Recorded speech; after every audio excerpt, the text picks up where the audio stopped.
nak menjelaskan kepada kita betapa Islam itu bersih. Itu yang pertama. Nombor dua, nak jelaskan kepada kita bahawa Islam ni sampai peringkat bab mandi wajib pun Islam jaga. Bukan saja isu besar-besar. Jangan isu nak lantik Perdana Menteri, lantik orang-orang besar dalam negara, pemimpin negara, khalifah dan sebagainya. Bukan tu je. Tapi dalam bab mandi wajib saja pun Allah jaga juga. Sampai small thing pun Allah suruh fikir. Allah suruh kamu buat. Nak katanya Islam tu jaga semua. Sallallahu ala Muhammad, sallallahu ala Muhammad, sallallahu ala Muhammad, sallallahu ala Muhammad. Bismillahirrahmanirrahim. Alhamdulillahirabbil alamin. Wassalatu wassalam ala asyrafil anbiya'i wal mursalin wa ala alihi wa sahbihi wat tabi'ina ila yaumiddin. Rabbi syrah li sadri wa yassir li amri wahlul 'uqdatam min lisani yafqahu qawli, amma ba'du. Assalamualaikum warahmatullahi wabarakatuh. Pertama sekali kita bersyukur kepada Allah Subhanahu wa taala kerana dengan izin dan limpah kurnianya, alhamdulillah, pada malam ini kita dapat sama-sama berkongsi ilmu, saling ingat memperingati antara satu sama lain. Sebagaimana firman Allah dalam Al-Quran, wa dzakir fa inna dzikra tanfa'ul mu'minin. Ingat memperingatilah kamu, sesungguhnya dengan ingat memperingati itu mendatangkan banyak manfaat dan faedah kepada orang-orang yang beriman. Tuan-tuan, puan-puan yang dikasihi sekalian, insya-Allah pada malam ini kita sambung perbincangan kita dalam buku Irsyadul Fatwa daripada Jabatan Mufti Wilayah Persekutuan. Pertemuan yang lepas kita dah bincangkan persoalan pertama berkaitan tentang fiqh, kebersihan dan solat. Hari ini soalan yang seterusnya, soalan pertama yang lepas kita bincangkan apa hukum wanita menjadi imam kepada lelaki. Hari ini soalan yang kedua, apakah hikmah ataupun falsafah di sebalik mandi junub. Sebenarnya tuan-tuan yang dikasihi sekalian, Islam itu penuh dengan hikmah dan falsafah. Tak ada benda yang Allah Subhanahu wa taala tetapkan kecuali di sebaliknya ada falsafah, ada hikmah. Allah jadikan binatang, ada hikmah. Binatang A makan binatang B, B makan binatang C, C begitulah seterusnya.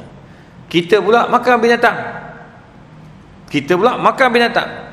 Hanya beberapa binatang saja yang diharamkan kita makan, yang lain boleh makan. Oleh sebab itu kita tidak boleh rosakkan ekologi semua ini, sebab Allah buat cantik dah, sebab ada hikmah. Sebagai contoh tuan-tuan, Allah Subhanahu wa taala jadikan kucing. Kucing ni memang tak bertuan, memang tak ada tuan. Tuan-tuan tengok pusing, mana ada tuan. Sekarang ada orang bela, orang simpan kat rumah, orang ambil, bawa datang rumah, letak kawasan rumah dan sebagainya. Tiba-tiba datang orang, dia kata, oh kami nak buat NGO, kami nak ambil semua kucing-kucing tepi jalan, nak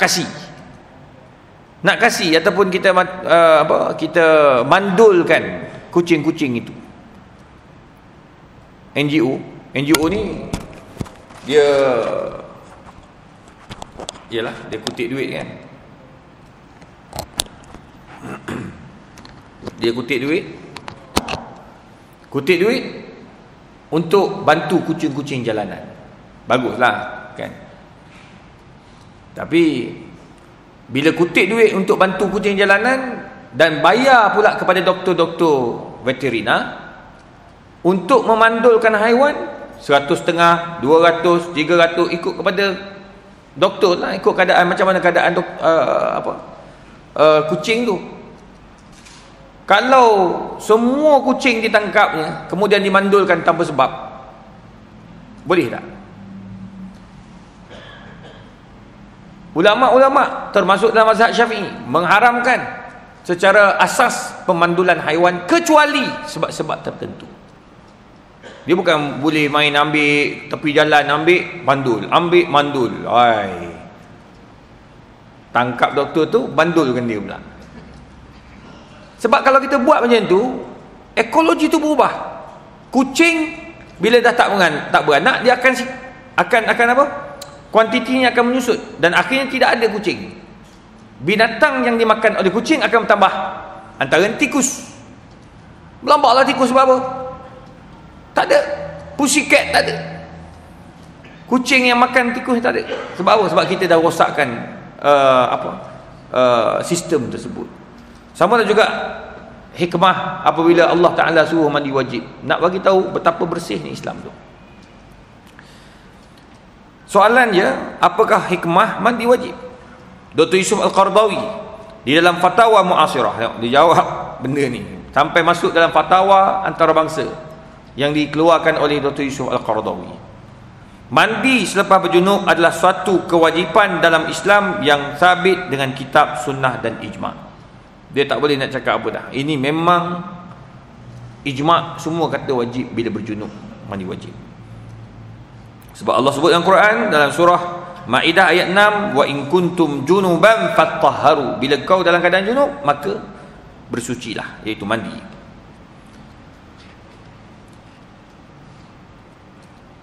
Dalam ayat yang lain Allah kata apa? Ya ayyuhalladzina amanu la taqrabu salata wa antum sukara hatta ta'lamu ma taqulun wa la junuban illa 'abiri sabilin hatta taghtasilu. Wahai orang beriman, jangan kamu dekati solat dan ketika itu kamu mabuk sehinggalah kamu tahu apa yang kamu cakap. Ini sebelum turun ayat pengharaman secara total. Ni pertengahan dah ni. Sebelum turun ayat pengharaman total tu, tak boleh langsung mendekati arak dan judi. Turun sekaligus dia adik-beradik. Arak dan judi adik-beradik. Wala junuban illa abiri sabilin hatta taghtasilu. Kamu tak boleh nak berpindah ataupun nak solat kecuali kamu mandi, kecuali kamu mandi wajib. Wala junuban illa abiri sabilin hatta taghtasilu.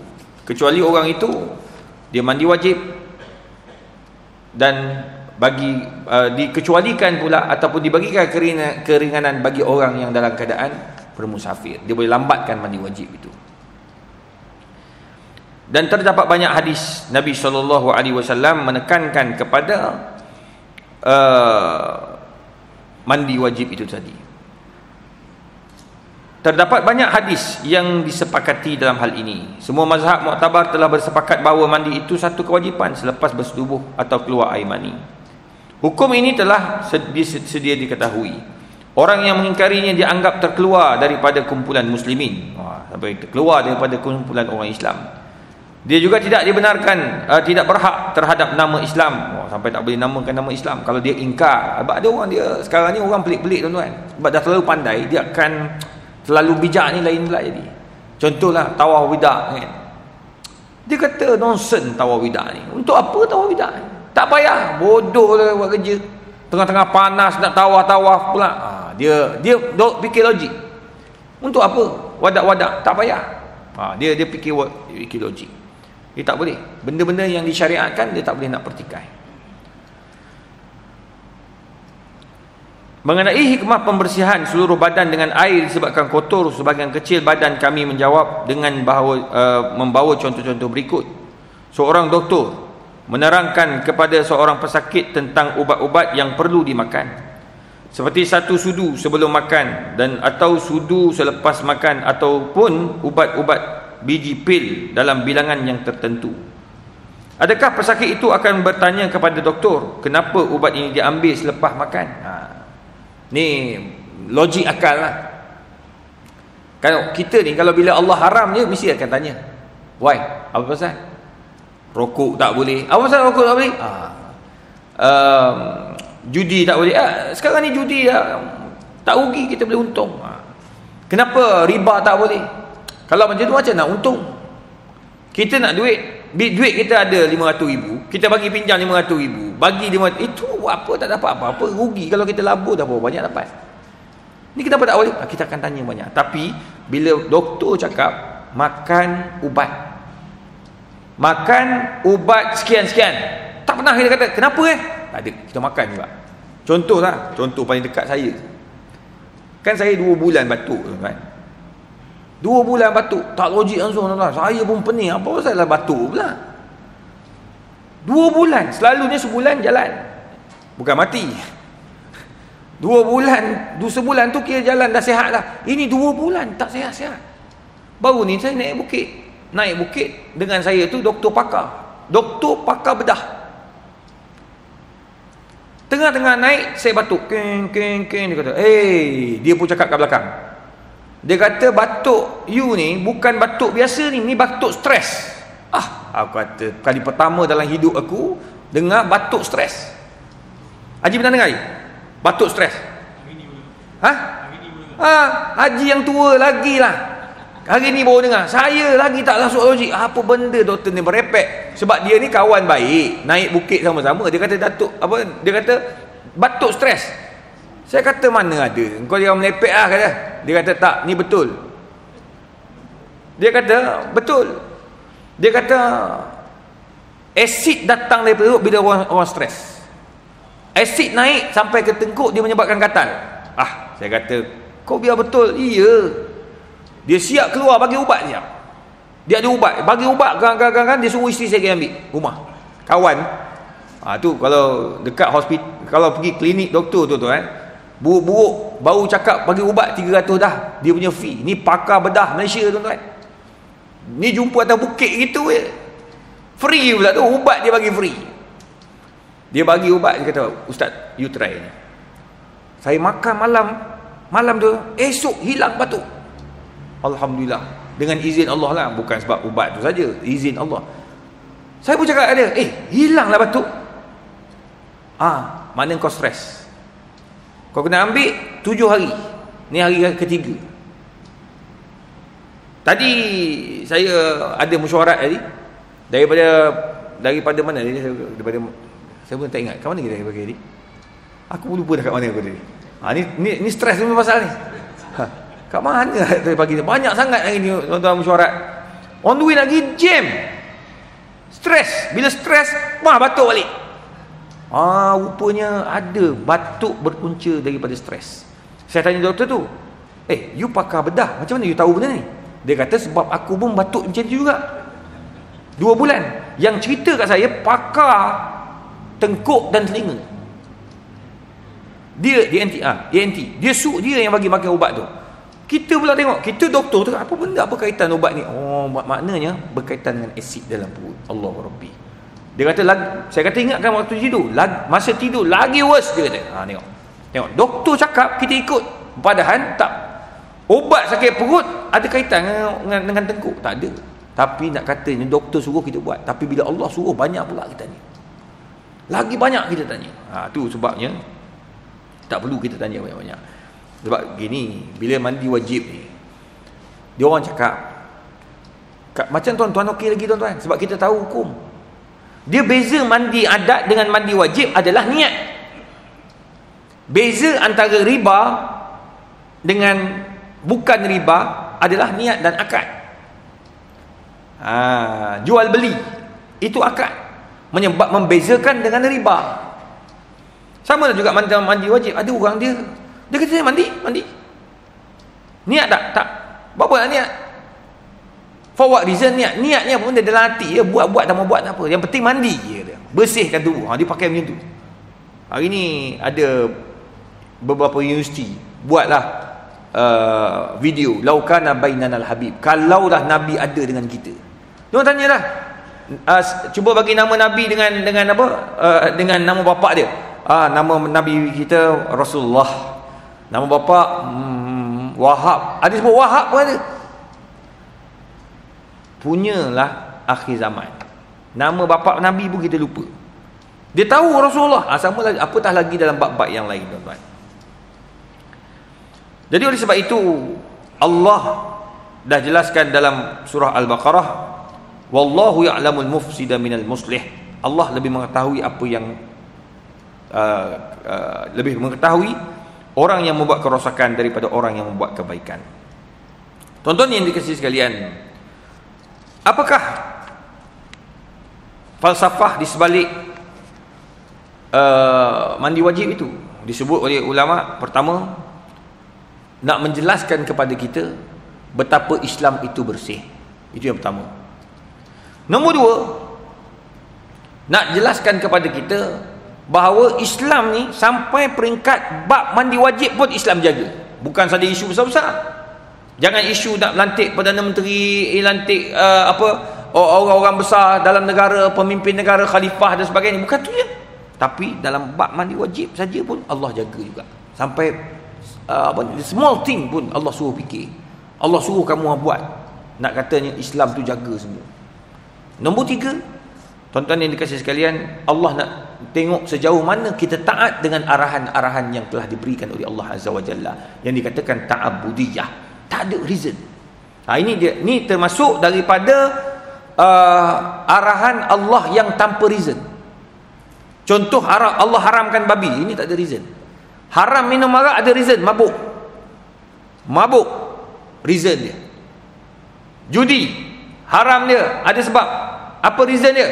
Dia merugikan dan tak jelas untung atau rugi, dan boleh berlaku penipuan. Ni ada sebab. Tapi kalau bab makan babi, tak ada. Apa sebab jangan makan babi? Tak ada reason.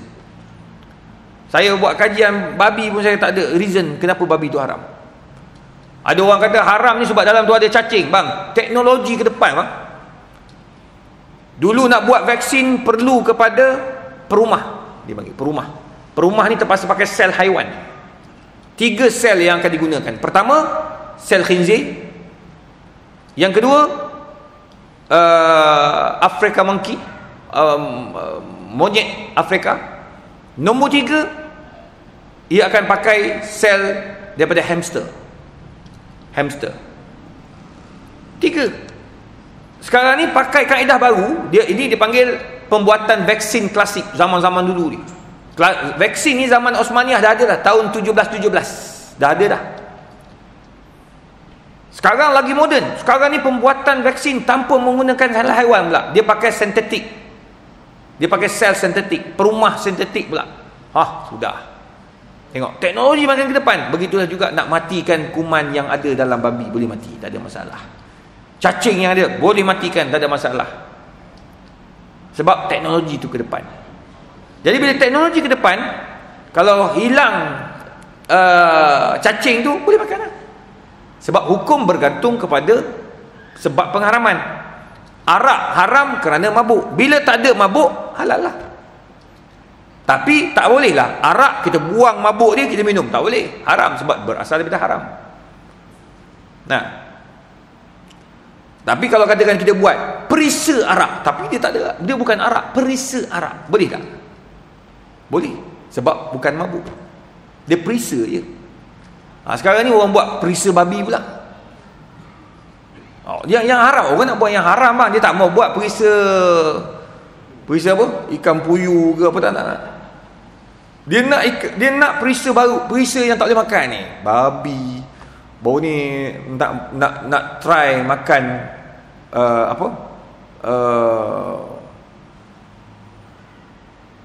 Allah Masallah Muhammad, lupa dah. Kari dia kari biawak ni. Ada seorang orang KL, orang Sanui. Dia kata apa? Dia kata nak try, dia kata makan biawak punya daging. Komodo, komodo dia sebut komodo. Saya kata mana boleh makan komodo? Dia kata tak, kita cari yang baby sikit lah, yang belum makan benda-benda najis. Dia nak makan buat.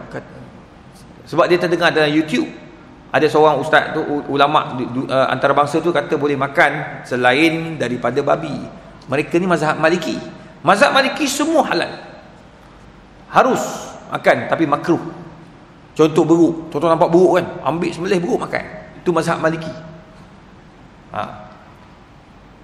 Anjing bagi dia tak ada masalah. Babi tak boleh, sebab darah daging babi tu ada sebut dalam Quran. Itu pun lagi khilaf lagi. Daging saja yang haram, kulit dia tak haram, minyak dia tak haram, DNA dia tak haram. Banyak cerita sebenarnya. Tapi nak bagi tahu, dia ni terdengar ulama terkenal ni antarabangsa ni kata boleh. Dia tu yang nak makan tu. Saya kata tak boleh, Malaysia tak boleh. Malaysia, kita mazhab Syafi'i, itu binatang, dia masuk binatang yang makan kotor. Tu. Ini dipanggil benda yang ta'abudiyah. Tak boleh nak cakap banyak dah. Sama juga macam sembahyang subuh. Apa faedah sembahyang subuh? 2 rakaat. Patutnya kejap lagi sembahyang isyak 2 rakaat, kita letih bang. Satu hari mesyuarat. Satu hari kita buat kerja, tiba-tiba sembahyang 4. Allah, imam pula baca panjang. Kena pula imam tu mic sedap, dia baca dia 2 muka surat. Makmum dah letih, ada yang tidur siap mengeruh. Ya. Sebab apa? Sebab nak jadi apa? Sebab isyak 4 rakaat. Kalau ikut logik akal, 2 rakaat isyak, 4 rakaat subuh. Subuh tu orang bergagah bangun pagi subuh. Kenapa Allah suruh sembahyang 2? Itu pun tak boleh cakap. Sebab apa? Itu panggil ta'abudiyah. Sama lah juga macam hikmah, falsafah di sebalik mandi wajib. Jangan semua benda kita tanya. Nombor 3, soalan ketiga. Apakah hukum solat sunat sebelum asar?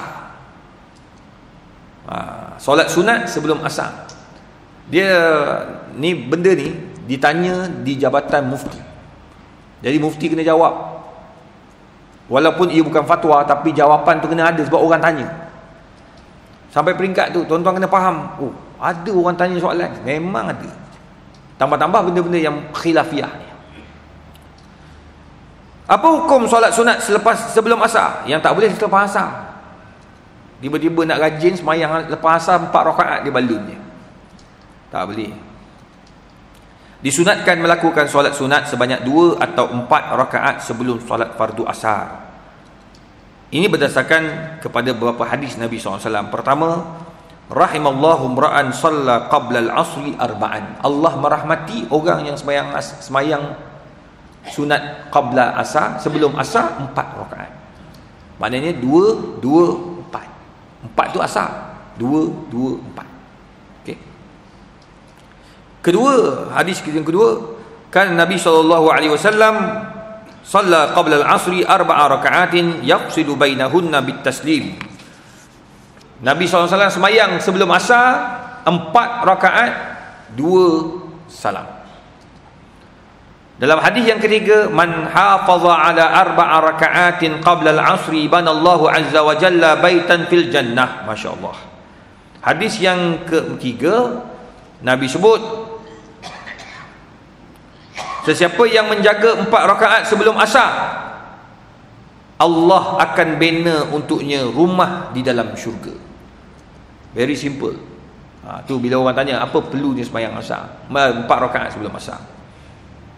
Yang keempat, man shalla 4 raka'atin qabla al-'asri harramallahu badanahu 'alan nar.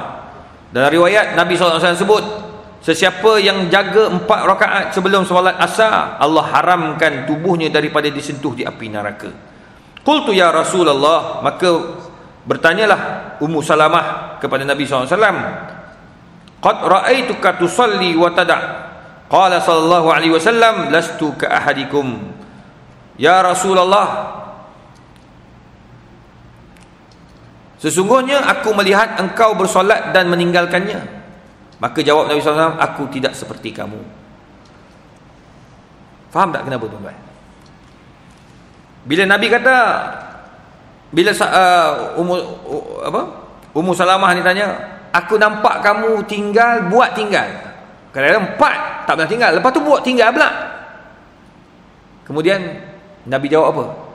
Lastu ka ahadikum, aku tak macam kamu. Apa maksud itu? Apa maksud? Aku tak macam kamu. Bila Nabi tak macam kita, maksudnya Nabi kena tinggal. Jangan tinggallah, ni Nabi buat, lepas tu Nabi tinggal. Nabi semayang lagi. Apa maksud? Dia macam semayang tarawih. Nabi buat, lepas tu Nabi tinggal. Solat berjemaah di masjid, lepas tu Nabi masuk. Begitu seterusnya. Nak memaklumkan bahawa ia bukan wajib. Kalau Nabi konsisten buat 4 rakaat tanpa ada riwayat mengatakan Nabi tak tinggal, nescaya orang kata wajib sembahyang 4 rakaat sebelum subuh asar. Sampai peringkat tu Nabi ni dilihat. Agar kita ni tidak pandai-pandai nak mewajibkan benda yang bukan wajib. Na'udzubillah. Zaman sekarang ni tuan-tuan pelik-pelik. Benda yang tak wajib diwajibkan. Benda yang sunat diwajibkan. Itu pun satu hal juga. Yang best lagi, yang wajib tak buat terus. Yang kelima, hadis yang kelima, man shalla arba'a raka'atin qabla al-'asri lam tamassahu an-nar. Pun sama juga, hadis yang lebih kurang macam hadis yang ketiga, siapa yang sembahyang 4 rakaat sebelum asar, tubuhnya tidak akan disentuh di api neraka. Baik, ini hadis yang kelima. Hadis yang keenam, la tazalu ummati yusalluna hadhihi 4 raka'atin qabla al-'asri hatta tamshi 'ala al-ardi maghfuran laha. Allahumma shalli ala Muhammad. Masya Allah. Apa kata Nabi SAW? Sesiapa yang menjaga solat, la tazalu ummati yusalluna hadhi arba'a raka'atin, sentiasalah umatku bersolat dengan 4 rakaat sunat ini sebelum asar, 4 rakaat, maka nescaya mereka akan berjalan di padang mahsyar maghfuran 'alal ardi maghfuran laha. Mereka akan berjalan di dunia dan di padang mahsyar dalam keadaan maghfuran lah, keampunan sentiasa bersama mereka. Allah Rabbi. Itu sebabnya tuan-tuan, perkara ini amat digalakkan. Kalau kita boleh buat, kita buat. Tapi kalau kata tak sempat, sembahyang 2 rakaat boleh, sembahyang 4 boleh, tak ada masalah, boleh mengikut kepada kemampuan. Ada orang dia masuk sampai dah orang dah habis sembahyang dah, orang dah qaumat sembahyang. Nak buat macam mana tu? Masuk imam dah sembahyang dah, tuan-tuan, tak apa, masuk sembahyang asar. Sembahyang asar itu wajib, dahulukan sembahyang berjemaah, sebab solat berjemaah pahalanya lagi besar daripada solat sebelum itu. So kita solat biar bersama dengan imam. Baik, soalan yang keempat, nyatakan hukum solat sunat sebelum dan selepas maghrib. Sama juga, disunatkan mendirikan 2 rakaat ringkas sebelum solat fardu maghrib dan 2 rakaat selepas maghrib atau lebih. Ini berdasarkan hadis-hadis berikut. Dalam riwayat Imam Anas bin Malik, kunna bil Madinah fa iza azzana al muazzinu li salatil maghrib ibtadaru as-sawariya fa yarka'u rak'ataini hatta innal ghariba la yadkhul. Kata Nabi, hatta innal ghariba la yadkhulul masjida fayahsibu anna as-salata qad sulliyat min kathrati man yusallihima. Semasa kami di Madinah, apabila muazzin menyerukan azan untuk solat maghrib, orang ramai segera ke tiang-tiang lalu masing-masing bersolat 2 rakaat, hingga orang asing yang masuk ke masjid menyangka solat maghrib dah selesai. Sebab gini tuan-tuan, ada setengah masjid, ada setengah tempat lah, bukan masjid lah, masjid lah.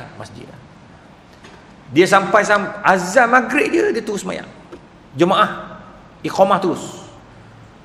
Habis azan, dia terus azan, dia suruh iqamat. Sebab dia berpegang dengan pandangan sebelum maghrib tidak perlu solat sunat sebelum maghrib. Itu yang ada orang tanya tu. Maka kita kena faham, ada pandangan kata Nabi semayang, ada yang kata Nabi tak semayang. Bila Nabi buat dan tak buat terpulang, kita boleh buatlah. Buat selagi mana yang kita mampu. Okey, katakan kita masuk, imam tak qomat, imam makmum muazzin tak qomat lagi, semayanglah 2 rakaat.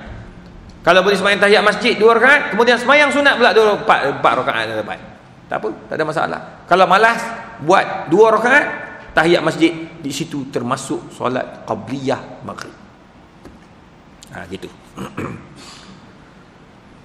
Yang kedua, hadis yang kedua daripada Zir bin Hubaish radhiyallahu anhu, annahu lazima Ubay bin Ka'ab wa Abdurrahman bin Auf faza'ama annahuma kana yaqumani hina taghrubu syams fayarka'ani raka'atain qabla al-maghrib. Zir bin Hubaish, dia duduk dengan Ubay bin Ka'ab dan Abdurrahman bin Auf, dan dia mengatakan bahawa mereka berdua akan bangun sebelum maghrib 2 rakaat sebelum mereka solat sunat, sebelum mereka solat fardu maghrib. Ketiga, hadis yang ketiga, Akan Rasulullah sallallahu alaihi wasallam ya'muru bi salatin ba'da al-maktubah aw siwal maktubah? Qala na'am, bainal maghrib wal isya. Ubay maula Nabi SAW, beliau ditanya, adakah Rasulullah SAW memerintahkan solat selepas solat fardu atau solat selain solat fardu? Jawapannya ya, iaitu antara maghrib dan isya. Ya, Nabi SAW tak pernah tinggal ni sembahyang sunat ni.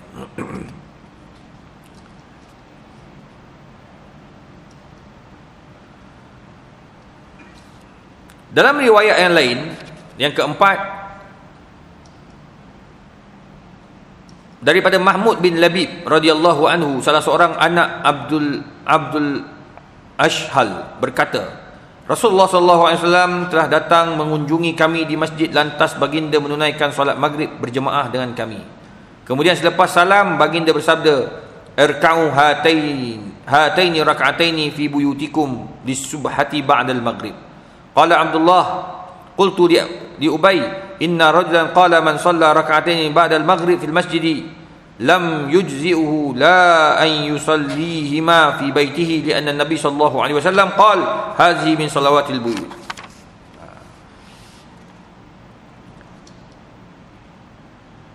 Kata Nabi SAW, rukuklah 2 rakaat, iaitu solatlah 2 rakaat di rumah kamu bagi solat sunat selepas maghrib. Kata Abdullah, aku berkata kepada bapaku, sesungguhnya seorang lelaki berkata, siapa yang solat 2 rakaat sunat selepas maghrib di masjid, saya tidak memandainya, kecuali dia solat 2 rakaat di rumahnya, kerana Nabi SAW bersabda, ini adalah antara solat-solat rumah. Beliau bertanya, siapa yang berkata begini? Aku menjawab, Muhammad bin Abdul Rahman. Katanya, alangkah baiknya apa yang dikatakan, atau katanya, alangkah baik apa yang dinukilkannya atau apa yang dipetiknya. Maksudnya apa? Ada orang, tuan-tuan, Nabi kata apa? Sebaik-baik lepas semayang maghrib, semayang 2 rakaat. Dalam riwayat ni pula dia kata, Nabi kata semayang pula kat rumah 2 rakaat. Lepas tu anak Abdullah ni pun bagi tahu, ya Rasulullah, aku dengar bapa aku kata semayang kat rumah. Ini lepas maghrib adalah solat sunat di rumah. Bagi orang yang tak balik rumah, bagi orang yang balik rumah. Maka Nabi SAW kata betul, semayang 2 rakaat kat masjid pun boleh, dekat sana kat rumah pun boleh. Itulah yang terbaik. Masya-Allah. Itu sebabnya kita tak boleh buruk sangka. Kat sini mudah cerita, jangan buruk sangka. Kadang orang balik lepas maghrib, tuan-tuan jangan kata dia ni memang pemalas betul. Tak boleh. Setiap orang ada kerja masing-masing. So dia balik, dia semayang, mungkin dia tak semayang kat masjid, dia semayang kat rumah, boleh. Ada orang dia dah datang, tuan-tuan tengok, dia tak semayang apa pun, dia masuk-masuk duduk di, ada orang. Ni ada. Kenapa dia buat macam tu? Sebab Nabi kata, man tawadda'a, sesiapa yang berwuduk, semua dia semayang 2 rakaat masa azan habisnya, dia semayang kat rumah 2 rakaat, dia datang, dah termasuk daripada orang yang mengikut sunnah Nabi SAW. Jadi ini merupakan salah satu daripada perkara yang cukup indah untuk kita amal dan kita ikuti. InsyaAllah selepas ni saya akan buka soalan kepada tuan-tuan yang dikasih sekalian. Kita bagi laluan azan, kemudian saya akan buka soalan untuk para hadirin sekalian.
Tuan-tuan puan yang dikasihi sekalian, insya-Allah pada pertemuan yang akan datang kita akan sambung lagi soalan-soalan yang terdapat dalam buku Irsyadul Fatwa Jabatan Mufti Wilayah Persekutuan yang ada kaitan dengan fiqh dan ada kaitan juga dengan isu-isu semasa.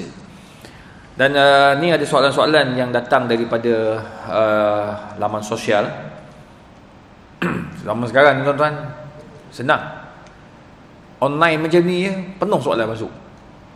Cuma kita pula tak mampu nak jawab. Banyak.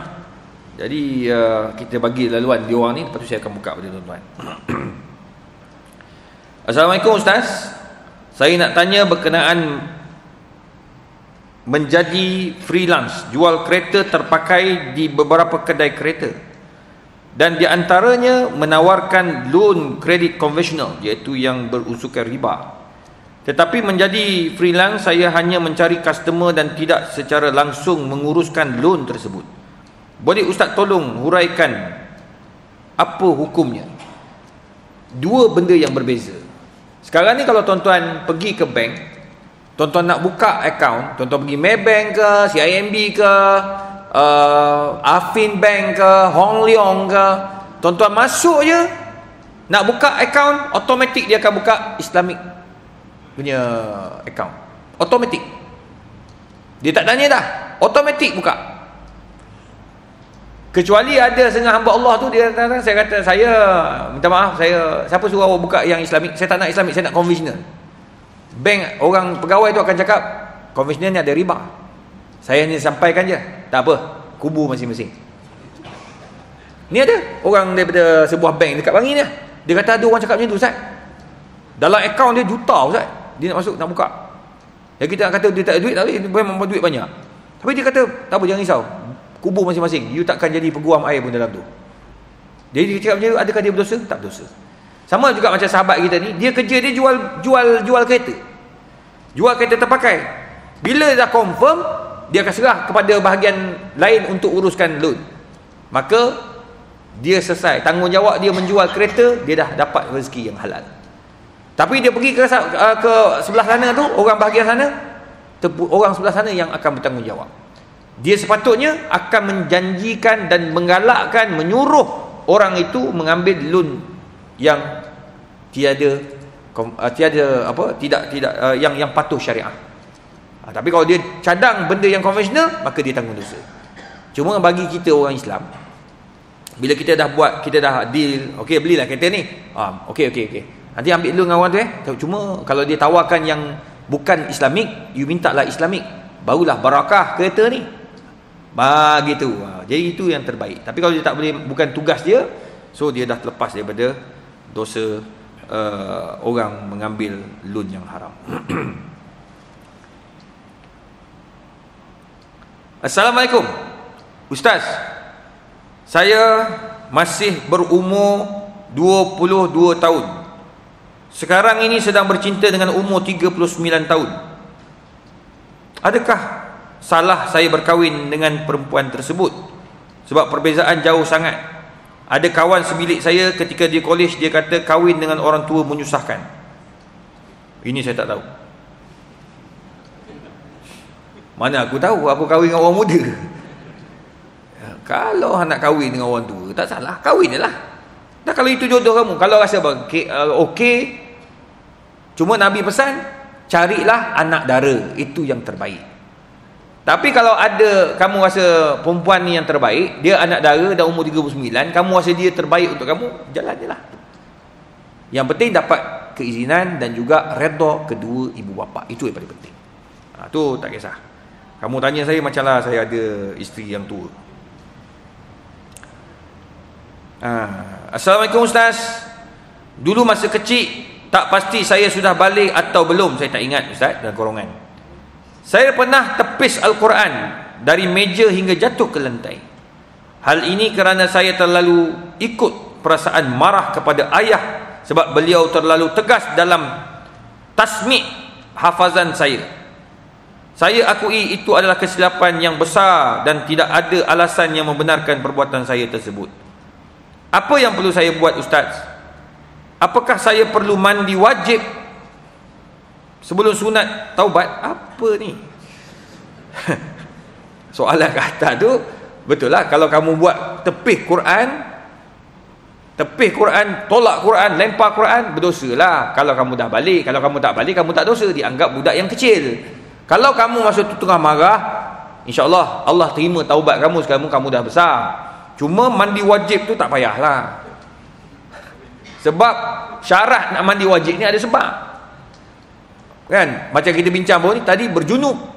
Kan? Berjunub, keluar air mani disebabkan jima, baru mandi wajib. Ini kau buat dosa, kau nak mandi wajib, buat apa dik? Sebelum solat sunat taubat, semayang je lah sunat taubat. Kau taubat je, tubtu ilallah, tubna ilallah, dah taubat dah. Bertaubat, tinggalkan dosa tu. Jadi sekarang macam mana nak taubat? Bacalah Al-Quran tu sampai habis, khatamkan Quran. Itu tanda kita bertaubat dan kita minta maaf dengan Allah Subhanahu Wa Taala. Jadi tak perlulah kita nak mandi wajib, tak perlulah kita nak solat taubat dan sebagainya. Kita taubat dan kita buat balik apa yang sepatutnya kita buat. Saya sangat risau dan menyesal dengan perbuatan saya. Alhamdulillah, ini pun dah kira taubat. Alhamdulillah. La haula wala quwwata illa billah. Assalamualaikum Ustaz.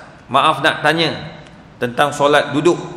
Saya sihat, tapi setiap solat lepas bangun dari sujud rakaat pertama mesti lutut saya jadi macam krem. Jadi masa masuk rakaat kedua lagi sakit. Jadi soalan saya, boleh ke saya solat duduk je? Baik, pertama nasihat saya, pergilah jumpa pakar lutut. Sebab lutut kita tu ada masalah tu. Bila dah duduk, naik, dia krem, pergi jumpa pakar lutut. Itu yang pertama, nasihat saya lah kepada kamu. Walaupun ia bukan kaitan dengan hukum, tapi pergi untuk kesihatan kamu. Nombor dua, boleh tak dia solat duduk? Boleh. Rakaat pertama dia mampu, dia semayang berdiri dulu. Dia semayang sujud duduk macam biasa dulu. Masuk rakaat kedua dah sakit, duduk. Duduk pula, duduk macam mana? Duduk atas kursi macam haji. Duduk, silakan duduk. Atas kursi boleh.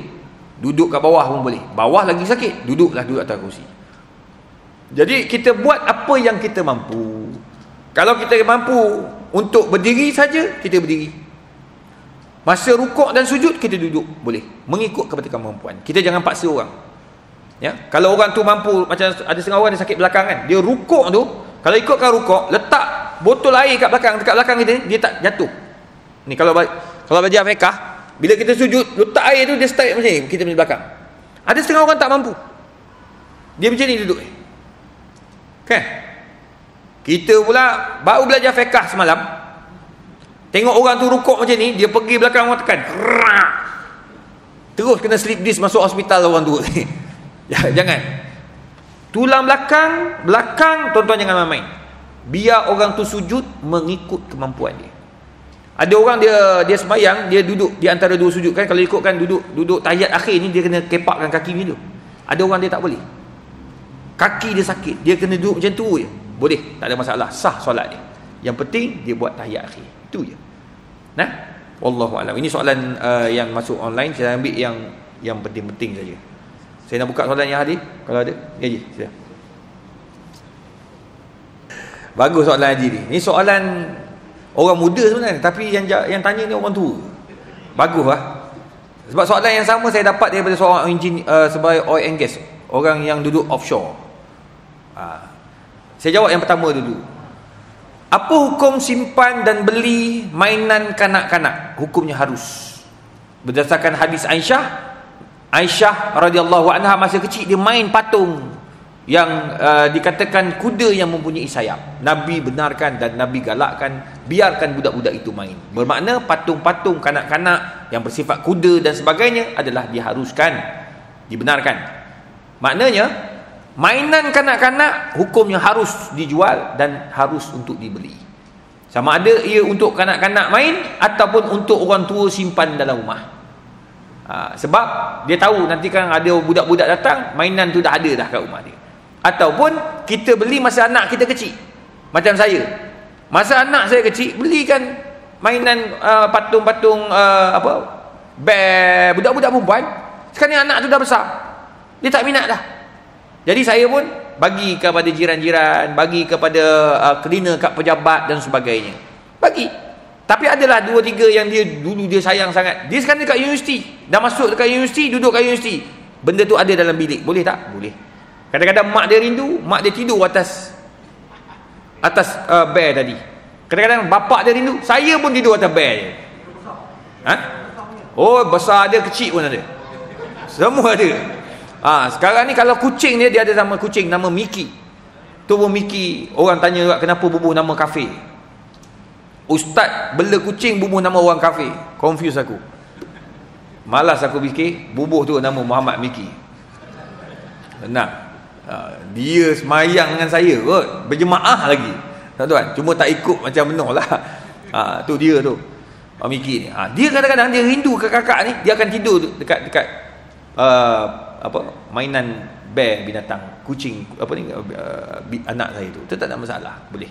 Kalau ada orang tua-tua dia beli yang lembut je kan, yang lembut, budak-budak lembut dia beli, dia suka letak bear budak-budak kan, tak ada masalah, boleh. Tak apa, besar itu tak ada masalah, sebab dia tak buat apa-apa pun dengan bear tu, dia hanya peluk je, sama hukum macam bantal peluk, tu je lah ya. Nombor 2, beli silikon, patung silikon wanita cantik. Dia pakai chip tak? Macam mana Haji tahu semua ni? Sebab dia tahu detail ni. Ejen ke? Pakai buat tu. Tubuh perempuan tu memang sebiji perempuan. Sebiji.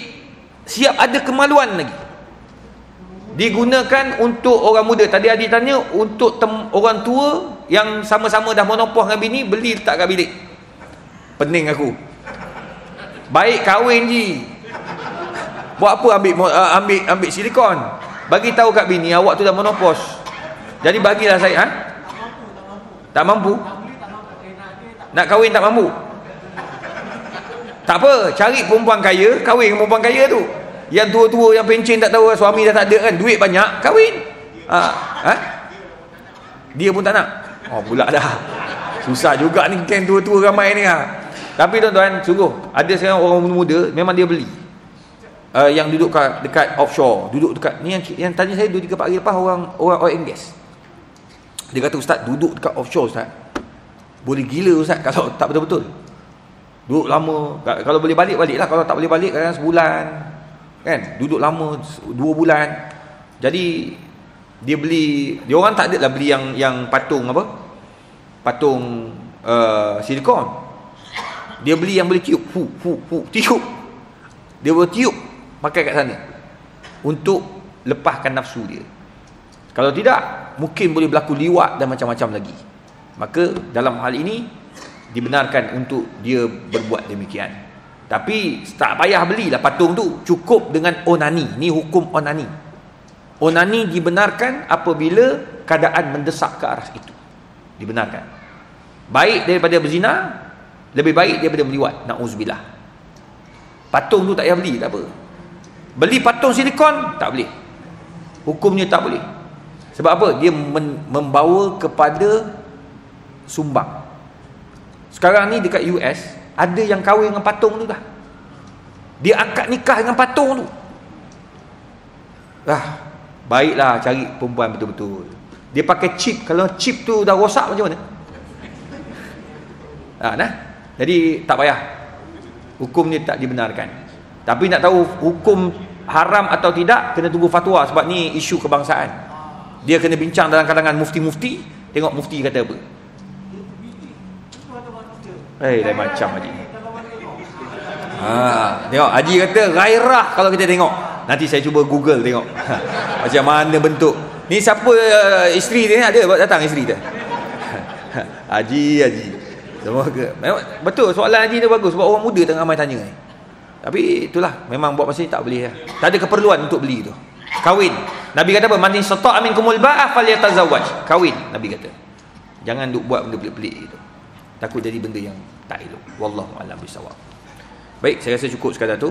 Semoga Allah merahmati kita. Nanti saya buka soalan lagi pada bulan hadapan. Apa yang baik daripada Allah, yang kurang daripada saya. Wabillahi taufiq wal hidayah. Wassalamualaikum warahmatullahi wabarakatuh. Auzubillahi Bismillahirrahmanirrahim. Alhamdulillahirabbil alamin. Wassalatu wassalamu ala Rasulillah wa ala alihi washabihi ajmain. Allahumma faqihna fid din wa 'allimna at-ta'wil. Allahumma yassir wa la tu'assir ya mujibad da'awat. Wa sallallahu ala sayyidina Muhammadin wa ala alihi washabihi wasallam. Taqabbalallahu minna wa minkum.